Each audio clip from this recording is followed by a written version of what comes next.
Now moving add, आगे चलते हैं हम लोग। देखिए क्या पढ़ना है अभी हम लोग। पढ़ने का जो बुखार लगा हुआ है ना, तो ऑनलाइन क्लासें अभी जोरों शोरों से चल रही है, तो हमें ऑनलाइन का ही सहारा लेना होगा। ठीक है, ऑनलाइन क्लासेस चल रही है, उसका फ़ायदा लेना है और ज़्यादा से ज़्यादा वीडियो को वॉच करेंगे तो हमें समझ में आएगी। अगर एक बार में समझ में नहीं आ रहा है तो चलो तो स्टार्ट करते हैं बिना टाइम गवाए हुए इस टॉपिक को, जिसमें आपका हार्दिक हार्दिक स्वागत है। वेलकम ऑल, है ना, सबका इसमें बहुत ज़्यादा स्वागत है। चलिए तो टॉपिक क्या है, प्रॉपर्टीज ऑफ मैग्नेटिक सबस्टांसेस। जो भी मैग्नेटिक सबस्टांसेस हैं उनकी क्या क्या प्रॉपर्टीज होती है। मैग्नेटिक सबस्टांसेस तो संसार में बहुत सारी चीज़ें हैं, बहुत सारी हैं, लेकिन उनकी क्या क्या प्रॉपर्टीज है, क्या क्या खूबियाँ हैं, क्या क्या उनके फीचर्स हैं, उनको हमें समझना है, उन्हें हमें क्या करना है, जानना है। ठीक है, तो पहला है इंटेंसिटी ऑफ मैग्नेटाइजिंग फील्ड।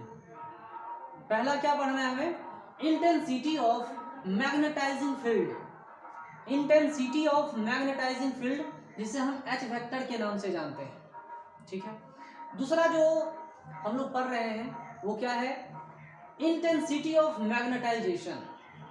दूसरा क्या है, इंटेंसिटी ऑफ मैग्नेटाइजेशन। और तीसरा टॉपिक क्या है, तीसरा जो पार्ट है जो हमें पढ़ना है मैग्नेटिक सबस्टांसेस का प्रॉपर्टीज, वो क्या है, मैग्नेटिक ससेप्टिलिटी। मैग्नेटिक ससेप्टिबिलिटी भी हमें पढ़ना है, एक्सएम ये भी पढ़ना है, मैग्नेटिक ससेप्टिबिलिटी।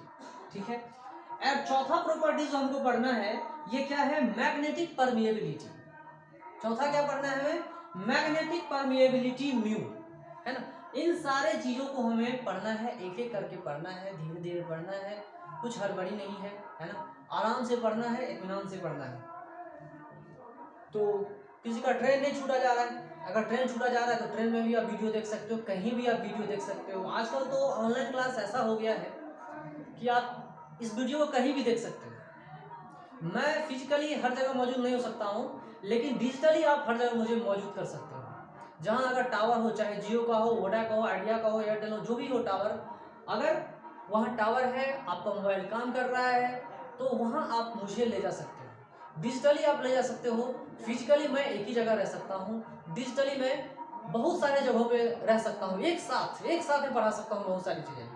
तो फ्यूचर मेरा प्लान है कि मैं तो फिजिक्स पढ़ा रहा हूँ, फ्यूचर में केमिस्ट्री में भी पढ़ाऊँगा, केमिस्ट्री भी पढ़ाऊँगा, और केमिस्ट्री में मैं तीनों सब्जेक्ट पढ़ाने का कोशिश करूँगा, चाहे वो गलत ही क्यों ना हो, चाहे वो सही क्यों ना हो।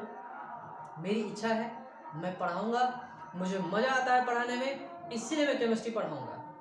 Then after I will teach you mathematics also. तीनों चीज़ें मैं पढ़ाऊँगा धीरे धीरे। पहले हम क्या करते हैं, फिजिक्स को पढ़ते हैं, एक एक पार्ट को, एक एक चीज़ों को अच्छे से समझते हैं। Then after we will study chemistry also and mathematics also. ठीक है, चलिए ये हमको चारों चीज़ों को पढ़ना है। चारों चीज़ों को पढ़ने से पहले एक पॉइंट जो आपने नहीं सुना होगा, मैंने नहीं बताया होगा, वो क्या है, वो है न्यूट्रल पॉइंट।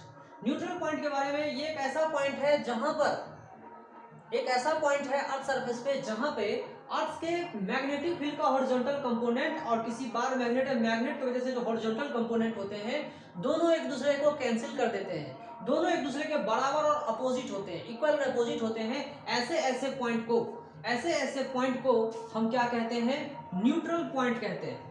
ऐसे पॉइंट को हम क्या कहते हैं, न्यूट्रल कहते हैं। Horizontal component of magnetic field due to magnet is equal और opposite to earth's horizontal magnetic field. Earth के हॉरिजॉन्टल कंपोनेंट के इक्वल और अपोजिट होगा, इक्वल और अपोजिट होगा तो क्या होगा, उस जगह को, उस पॉइंट को हम लोग क्या बोलते हैं, न्यूट्रल पॉइंट बोलते हैं। अगर ऐसा न्यूट्रल पॉइंट आता है तो आप कैलकुलेट कर सकते हो, हॉरिजॉन्टल फील्ड पता है, एंगल दिया होगा, वो मैग्नेटिक फील्ड, इसकी वजह से मैग्नेटिक फील्ड कितनी है उसका ये दिया होगा, ये दिया होगा, तो हम कैलकुलेट कर सकते हैं। यहाँ तीन वैल्यूज है, 1 2 3, तीन में से दो चीजें दी हुई, तीन वेरिएबल्स हैं, दो वेरिएबल्स आपको दी हुई होगी, तीसरा आपको निकालना होगा। काफी आसान है।